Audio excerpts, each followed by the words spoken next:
Hello दोस्तों, कैसे हैं आप लोग। उम्मीद करता हूँ अच्छे ही होंगे, कुशल मंगल ही होंगे। मैं एहतेशाम, मेरा YouTube channel GH knowledge pro में आप सभी का फिर से स्वागत करता हूँ।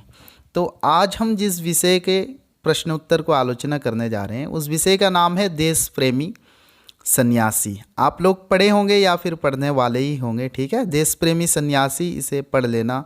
अगर इस पे भी कुछ डाउट हो मुझे कमेंट बॉक्स पर नीचे पूछ सकते हैं, ठीक है। तो आज हम इसके प्रश्नोत्तर को आलोचना करेंगे। प्रश्न उत्तर को पूरी तरह से आलोचना करके भाषा ज्ञान सहित व्याख्या करके एक एक शब्द, एक एक प्रश्न के उत्तर को, और भाषा ज्ञान में जो भी हैं जैसे पुल्लिंग शब्द हैं, स्त्रीलिंग शब्द हैं, वाक्य को शुद्ध कीजिए, सभी को अच्छी तरह से मैं समझाने की कोशिश करूँगा। बस वीडियो को आप जो है अंत तक देखना, तभी जो है समझ पाएंगे। अगर आप इसके आंसर लिखना चाहते हैं तो अपना कॉपी और पेन लेकर बैठ जाएं। एक एक आंसर बताते चलूँगा, आप लिखते चलेंगे, ठीक है। तो पहले देखिए, निम्नलिखित प्रश्नों के उत्तर 2-3 वाक्यों में दीजिए। यहाँ पर ये लॉन्ग टाइप क्वेश्चन, अगर इसका वीडियो बनाते हैं बहुत ज़्यादा मिनट का हो जाएगा, ठीक है। तो फिर भी अगर इस पर भी कुछ डाउट हो तो बताना मुझे, मैं इस पर भी वीडियो अलग से एक बना दूंगा। 1 नंबर के जो प्रश्न है, ठीक है। तो दूसरा नंबर देखिए, निम्नलिखित प्रश्नों के उत्तर एक एक वाक्य में दीजिए, ठीक है। इसका उत्तर जो है हमें एक वाक्य में देना है। तो पहला क नंबर देखिए, क नंबर में प्रश्न है भारत कब पराधीन था, ठीक है। तो आप बोलेंगे 1947 से पहले पराधीन था, जाहिर सी बात है, ठीक है। तो यहाँ पर अगर हम पढ़ाई के आधार पर देखते हैं वह भी ठीक होगा। अगर आप लिखते हैं 1947 से पहले पराधीन था, ये आंसर कोई गलत नहीं है, ठीक है। तो आपका मल्टीपल चॉइस क्वेश्चन पढ़ने वाला है, 50 मार्क जो होंगे मल्टीपल चॉइस क्वेश्चन होंगे। तो यहाँ पर देश प्रेमी सन्यासी के आधार पर क्या है ने लिखा हुआ है, जैसे सालों पहले की बात है, भारत पराधीन था, ठीक है। एक सेंटेंस लिखा हुआ है, आप किताब पे देख सकते हैं। तो यहाँ पर हम लिखेंगे, लिखा है भारत कब पराधीन था, तो हम लिख सकते हैं कि कई सालों पहले भारत पराधीन था, ठीक है। कई सालों पहले भारत पराधीन था। तो ख नंबर देखिए, जीवन का वरदान क्या है। स्वामी विवेकानंद ने ललकारा, तुम पढ़े हो यहाँ पर देश प्रेमी सन्यासी पे, कि मेरे प्यारे देशवासियों उठो जागो, जीवन का वरदान स्वतंत्रता है। तो यहाँ पर सवाल क्या है न, जीवन का वरदान क्या है, तो जीवन का वरदान जो है स्वतंत्रता है, ठीक है। तो देखिए ग नंबर, अंग्रेज क्या मान गए। स्वामी विवेकानंद जब जाकर इंग्लैंड में, स्वामी विवेकानंद 1 साल रहे, तो वहाँ पर जो है स्वामी विवेकानंद अपनी विद्वता से सभी को प्रभावित किया। तो अंग्रेज वहाँ पर क्या मान गए न, भारतीय लोग, अंग्रेज ये मान गए। आप इसका आंसर ऐसे लिख सकते हैं कि अंग्रेज यह मान गए कि भारतीय लोग भले ही गरीब हों लेकिन उनके सोच विचार जो है उच्च कोटि का है, ठीक है। भारतीय लोग, अंग्रेज यह मान गए कि भारतीय लोग भले ही गरीब हों लेकिन उनके विचार, उनके चिंतन जो हैं काफ़ी ऊंचे हैं। ओके, तो घ नंबर देखिए, देश को आज़ाद करने में किनका योगदान रहा। तो देश प्रेमी सन्यासी हम पढ़ रहे हैं, ठीक है, स्वामी विवेकानंद। तो देश को आज़ाद करने में हम लिख सकते हैं यहाँ पर सन्यासियों का भी योगदान रहा।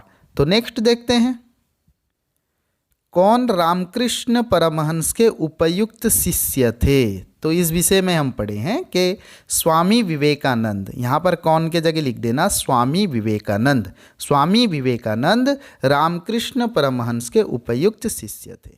अब तीसरा नंबर देखिए, 3 नंबर प्रश्न जो है, निम्नलिखित प्रश्नों के उत्तर एक शब्द या फिर एक वाक्य में देना है, ठीक है। एक शब्द में देना है या एक वाक्य में देना है। पहला सवाल है, धर्म सभा कहाँ हो रही थी। तो हम पढ़े हैं धर्म सभा कहाँ हो रही थी न, धर्म सभा अमेरिका में हो रही थी। वहाँ पर स्वामी विवेकानंद ने जाकर अपना वक्तव्य दिया।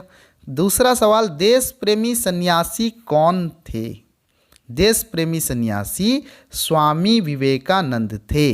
ग नंबर देखिए, स्वामी जी इंग्लैंड में कब तक रहे, ठीक है। सवाल है कब तक, स्वामी जी इंग्लैंड में कब तक रहे। तो ये बहुत इंपॉर्टेंट पड़ता है अक्सर ये, कि स्वामी जी इंग्लैंड में कितना दिन रहे, या फिर स्वामी जी इंग्लैंड में कब तक रहे।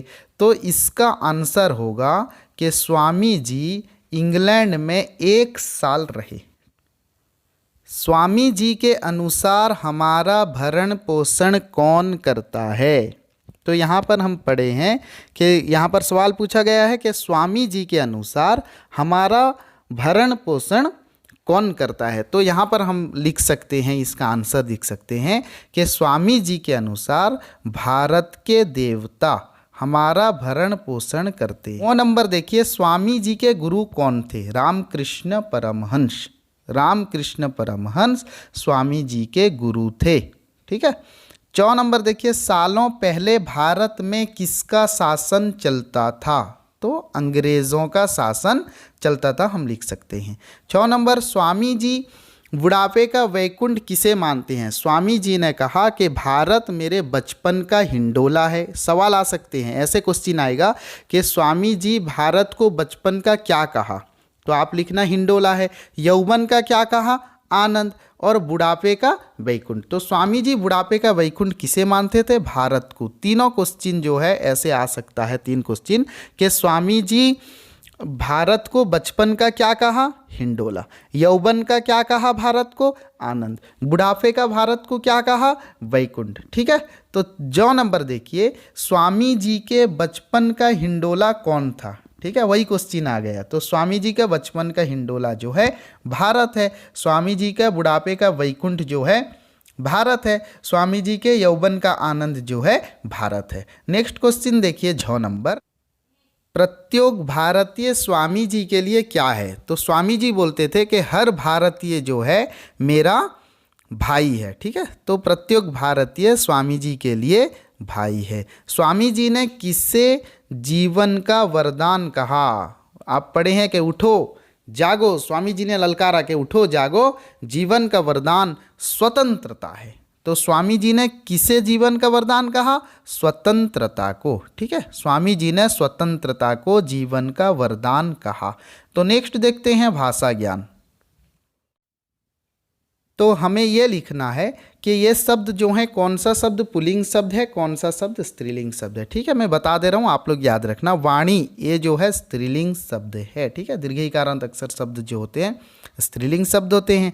विद्वान, इसे आपको बताने की ज़रूरत नहीं, ये जो है प्राणीवाचक। आपको ज़्यादातर किस चीज़ में जो है कन्फ्यूज़न होता है? जो शब्द अप्राणीवाचक शब्द होते हैं उस पर कन्फ्यूज़न होता है। प्राणीवाचक शब्द तो आप क्लियर ही होंगे। विद्वान, इसका स्त्रीलिंग रूप जैसे विदुषी होगा, तो विद्वान जो है पुल्लिंग शब्द है। अंग्रेजी स्त्रीलिंग शब्द है। जितनी भी भाषा है, ठीक है, उड़िया हो, अंग्रेज़ी हो, हिंदी हो, उर्दू हो, ये सारी जितनी भी भाषा है, ये सारी भाषा ये सारी भाषा अंग्रेजी नहीं है, ये सारी भाषा जो है क्या है न स्त्रीलिंग शब्द है। ठीक है। नेक्स्ट देखिए दृष्टिकोण, ये एक पुल्लिंग शब्द है।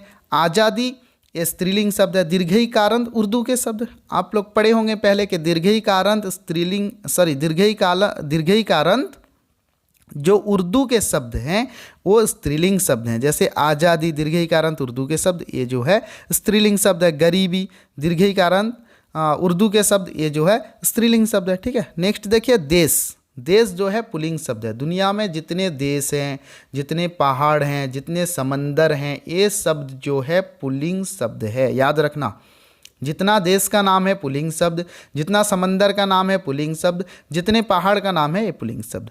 तो सन्यासी ये पुल्लिंग शब्द है, आपको पता है। गरीबी मैं बताया, जो उर्दू के दीर्घईकारांत शब्द जो होते हैं अक्सर जो है स्त्रीलिंग शब्द होते हैं, तो गरीबी स्त्रीलिंग शब्द है। निराशा ये भी स्त्रीलिंग शब्द है।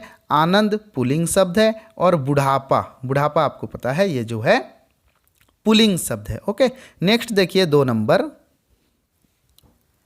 निम्नलिखित शब्दों के पर्यायवाची शब्द लिखिए। ठीक है, पर्यायवाची शब्द यानी समानार्थी शब्द एक ही चीज़ है। पर्यायवाची शब्द जो है समानार्थी शब्द वही चीज़ है। ठीक है। विपरीत शब्द जो है विलोम शब्द वही चीज़ है। आप लोग कंफ्यूज में बिल्कुल मत रहना। विलोम शब्द विपरीत शब्द एक ही चीज़ है। वैसे ही पर्यायवाची शब्द और समानार्थी शब्द एक ही चीज़ है। ठीक है। तो पहला दिया है विद्वान, इसका जो है हमको क्या लिखना है? समानार्थी शब्द यानी पर्यायवाची शब्द। विद्वान का हम पंडित लिख सकते हैं। ठीक है। आज़ाद का हम स्वतंत्र लिख सकते हैं। देश जो है स्वतंत्र हो गया, देश जो है आज़ाद हो गया। साल, साल का हम जो है वर्ष लिख सकते हैं। मानव, इसको जो है इंसान लिख सकते हैं। मनुष्य लिख सकते हैं, ठीक है, मनुष्य लिख देंगे हम। व्याकुल, व्याकुल होना यानी जैसे हम बोलते हैं किसी चीज़ के लिए व्याकुल होना। व्यग्र होना, हम इसे व्यग्र लिख सकते हैं। इच्छा, इच्छा हम इसे लिख सकते हैं चाह, किसी चीज़ के लिए इच्छा होना यानी चाह हम इसे लिख सकते हैं, ठीक है। तो नेक्स्ट देखिए 3 नंबर क्या दिया है, निम्नलिखित वाक्यों को शुद्ध करके लिखिए। क नंबर, सालों पहले का बात है। तो हम जानते हैं बात जो है स्त्रीलिंग शब्द है, इसलिए इसके पहले का नहीं की, ठीक है। सालों पहले की बात है। रामकृष्ण परमहंस विवेकानंद का गुरु थे, तो यहाँ पर थे है तो विवेकानंद के गुरु थे, ठीक है। रामकृष्ण परमहंस विवेकानंद के गुरु थे। ग नंबर देखिए, देश में रामकृष्ण मिशन का अनेक संस्थाएं हैं। तो संस्थाएं स्त्रीलिंग शब्द है इसलिए मिशन की। देश में रामकृष्ण मिशन की अनेक संस्थाएं हैं। गर्व में कहो कि मैं भारतीय हूँ। यहाँ गर्व में नहीं होगा, यहाँ गर्व से, ठीक है।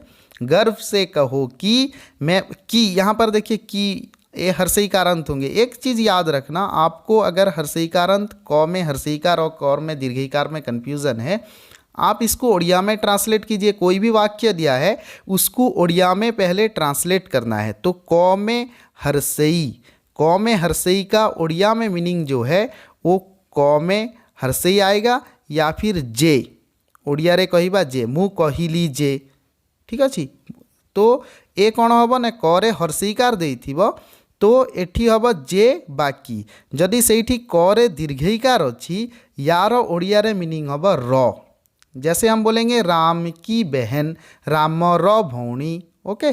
तो याद रखना क में हर्षईकार, इसका उड़िया में मीनिंग है की जे, क में दीर्घई, इसका उड़िया में मीनिंग है र। ऐसे आप कोई भी वाक्य हो, अगर आपको कंफ्यूज हो कहीं पर तो आपको ट्रांसलेट कर लेना है, फिर आपको पता चल जाएगा कि हिंदी में की लिखना है, छोटी ई या बड़ी। तो गर्व से कहो कि मैं भारतीय हूँ। वो नंबर देखिए, भारत मेरी जीवन है। तो जीवन पुल्लिंग शब्द होने के नाते क्या होता है न, भारत मेरा जीवन है। 4 नंबर देखिए, निम्नलिखित में से विशेषण पद को छांटिए यानी छांट कर लिखिए, ठीक है। तो हमें विशेषण पद छांटना है। विशेषण के विषय में मैं एक वीडियो किया हूँ, अगर आपने उस वीडियो को नहीं देखा है तो मैं डिस्क्रिप्शन पे लिंक डाल दे रहा हूँ, वहाँ क्लिक करके विशेषण का वीडियो देख सकते हैं। डिस्क्रिप्शन वीडियो के राइट साइड पे देखिए एक एरो मार्क दिखा रहा है, राइट साइड वीडियो के नीचे एक एरो मार्क तीर चिन्ह है, उसे क्लिक कीजिए, वहाँ पर डिस्क्रिप्शन खुल जाएगा और लिखा है विशेषण, और जो है स्काई कलर यानी ब्लू पे लिंक है, आप क्लिक करने से वहाँ विशेषण का वीडियो देख सकते हैं, ठीक है। आप इस वीडियो को देखिए, उसके बाद विशेषण पे जाते हैं। तो निम्नलिखित में से विशेषण पद छांट कर लिखिए। मेरे प्यारे देशवासियों, तो आसान है, इसमें प्यारे जो होगा विशेषण होगा, ठीक है। तो देश है यहाँ पर, मेरे प्यारे देशवासियों, तो देश यहाँ पर विशेषता बताता है प्यारे, तो प्यारे जो है विशेषण। आप विशेषण का वीडियो देख लीजिए, पूरी तरह से क्लियर हो जाएंगे। विशेषण पे जो भी सवाल आएगा आप जो है उसका जवाब दे सकते हैं। तो विशेषण का वीडियो भी बहुत ही इंपॉर्टेंट है आपके लिए, आप देख लीजिए विशेषण का वीडियो, डिस्क्रिप्शन पे लिंक है, ठीक है। ख नंबर, यहाँ अंग्रेजों का कड़ा शासन चलता था, यानी शासन की विशेषता बताने वाला शब्द जो है कड़ा, तो कड़ा होगा यहाँ पर विशेषण। भारत मेरे बचपन का हिंडोला है, तो यहाँ पर विशेषण देखिए, यहाँ पर जो है सार्वनामिक विशेषण है, ठीक है। तो यहाँ पर सार्वनामिक विशेषण है, तो यहाँ पर मेरे जो होगा, भारत मेरे बचपन का हिंडोला है, तो यहाँ पर सार्वनामिक विशेषण यानी विशेषण होगा मेरे। नेक्स्ट देखिए घ नंबर, मेरे यौवन का आनंद लोक है, वही चीज़ है सार्वनामिक विशेषण। भारत मेरे बचपन का वैकुंठ है, वही चीज़ है सार्वनामिक विशेषण, ठीक है। तो आपको पता चल गया होगा, विशेषण का वीडियो देख लेना, सारी चीज़ें जो है आपको बिल्कुल क्लियर पता चल जाएगा, ठीक है। तो भाषा ज्ञान करते हैं, यहाँ पर ग्रामर के सवाल होते हैं, तो इससे पहले में ग्रामर रिलेटेड क्वेश्चन होता है भाषा ज्ञान में, सारा क्वेश्चन जो है ग्रामर रिलेटेड होता है, तो इसलिए मैं संज्ञा, सर्वनाम, विशेषण आदि का वीडियो बनाया हूँ। आप लोग चाहे तो मेरे प्लेलिस्ट को जाकर देख सकते हैं। आप लोग को ये कन्फ्यूज़न होगा कि आप लोग सोच रहे होंगे प्लेलिस्ट कहाँ होगा, तो प्लेलिस्ट जो है नीचे लिखा हुआ है, देखिए GH नॉलेज प्रो लिखा हुआ है। आप जो वीडियो देख रहे हैं GH नॉलेज प्रो पर क्लिक करना। क्लिक करने के बाद आपको ऊपर लिखा दिखेगा कि वीडियो होम प्लेलिस्ट, वहाँ पर प्लेलिस्ट पे क्लिक करना, तो आपको जो है प्लेलिस्ट फोल्डर खुल जाएगा सारा। जैसे क्लास 10 ज्योग्राफी, BSc ओडिशा है, हाँ क्लास 10 इंग्लिश है, क्लास 10 हिंदी है, तो आपको फोल्डर वाइज मिल जाएगा। वैसे हिंदी ग्रामर फॉर ऑल एक फोल्डर है, तो वहाँ पर जाना, वहाँ पर हिंदी ग्रामर के सारे वीडियो मिल जाएंगे। तो देखिए 5 नंबर दिया है, निम्नलिखित वाक्यों में विराम चिन्ह लगाइए। हमें जो है यहाँ पर नंबर दिया है, मेरे प्यारे देशवासियों उठो जागो। तो यहाँ पर मेरे प्यारे देशवासियों, यहाँ पर लगेगा विस्मयीदिबोधक चिन्ह। तो उठो जागो यहाँ पर, जिसे अंग्रेजी में कोमा कहते हैं या आप हिंदी में बोलते हैं उसे अल्प विराम, ठीक है, यहाँ पर लगेगा अल्प विराम। ख नंबर देखिए, निराशा, आलस्य और कर्महीनता में डूबे हुए थे। तो यहाँ पर निराशा, इसके बाद लगेगा अल्प विराम, कोमा जिसे कहते हैं। आलस्य और, यहाँ पर आलस्य के बाद और है, तो यहाँ पर अल्प विराम नहीं लगेगा। निराशा, आलस्य और कर्महीनता में डूबे हुए थे, तो यहाँ पर एक ही चीज़ यहाँ पर कॉमा लगेगा। गौ नंबर, उनकी सुंदर, सरल, अर्थपूर्ण अंग्रेजी भाषण, उनकी सुंदर, सरल और अर्थपूर्ण अंग्रेजी भाषण ने सबके दिलों को अभिभूत कर दिया। तो यहाँ पर उनकी सुंदर, कॉमा लगेगा, अल्प विराम जिसे कहते हैं। उसके बाद है सुंदर, सरल, यहाँ भी कॉमा लगेगा जिसे अल्प विराम कहते हैं, ठीक है। अर्थपूर्ण अंग्रेजी भाषण ने सबके दिल को जो है अभिभूत कर लिया। नेक्स्ट देखिए घ नंबर, स्वामी जी ने असंख्य अनुयायियों को मानव सेवा, ज्ञान तथा धर्म प्रचार में लगाया, ठीक है। तो स्वामी जी ने असंख्य अनुयायियों को मानव सेवा, यहाँ पर योजक चिन्ह होगा, मानव और सेवा के बीच में एक ऐसा चिन्ह आता है जिसे बोलते हैं हिंदी में योजक चिन्ह। मानव सेवा, मानव सेवा, उसके बाद यहाँ पर होगा क्या, अल्प विराम होगा, ठीक है। मानव सेवा के बाद आपको कॉमा देना है, मानव सेवा, ज्ञान तथा धर्म प्रचार, धर्म और प्रचार के बीच में भी एक योजक चिन्ह लगाया जाएगा, ठीक है। मानव सेवा, स्वामी जी ने असंख्य अनुयायियों को मानव सेवा, ज्ञान तथा धर्म प्रचार में लगाया। उसके बाद पूर्ण विराम होगा। अंत में तो पूर्ण विराम होता ही है, आप लोगों को पता होगा, सारे वाक्य के अंत में जो है क्या होता है, न पूर्ण विराम होता है, ठीक है। तो ये रहा देश प्रेमी सन्यासी विषय का प्रश्न उत्तर, भाषा ज्ञान की आलोचना। उम्मीद करता हूँ आपको समझ में आया होगा। फिर भी अगर कुछ डाउट है मुझे कमेंट बॉक्स पर पूछ सकते हैं। अब तक अगर GH नॉलेज प्रो को सब्सक्राइब नहीं किए हैं, अभी ही सब्सक्राइब कीजिए। राइट साइड पे सब्सक्राइब रेड लेटर पे लिखा हुआ है, आप लोग सब्सक्राइब कीजिए। साइड पे बेल आइकन को प्रेस करके ऑल नोटिफिकेशन पे जो है ऑल नोटिफिकेशन पे क्लिक कीजिए, जिससे क्या होगा, मैं नेक्स्ट वीडियो जब भी आप लोगों के सामने लाऊं, अपलोड करूं, इसका वीडियो यूट्यूब के होम पेज पर, आप जैसे ही यूट्यूब खोलेंगे ऊपर राइट साइड पे एक घंटी है जिसपे 1 2 3 लिखा होगा रेड पे। अगर वीडियो मैं अपलोड किया होगा, 1 वीडियो 2 वीडियो वहाँ पर लिखा होगा, उस घंटी में क्लिक कीजिए, आपको वीडियो दिख जाएगा, ठीक है। तो वीडियो को पूरा देखने के लिए आप लोगों का बहुत बहुत शुक्रिया।